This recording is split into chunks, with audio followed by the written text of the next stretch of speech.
Hi guys, so for today's video, amo na daigi umpisahan pagbaklas ang board sa TV para mabalyuan og universal board na among gipalit dito sa 5 star.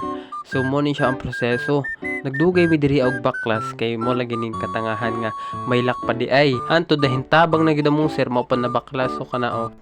So diri ako na diri gisilihigan kidamo ang namang ni mga sapot-sapot diri kay pila ni katuig na stock sa balay. So diri no amo nagimpisan pagtaod sa universal board no.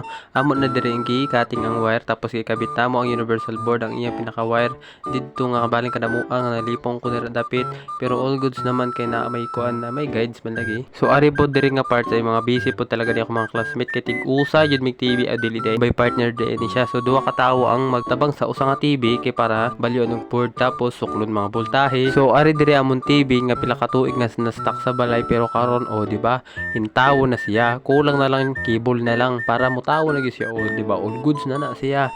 Ari diri tirada ni Alex siya daw kunuhay ang magsukol sa voltahe kung tama ba gyud ang among pagkakabit tira pero gyud may mga parts talaga tangan dili talaga maiwasan ang maputkan pero all goods naman kay dira man talaga ta makatigo sa mga failures dira mao man talaga ni among gipili maging electronic ang importante interesado matuto.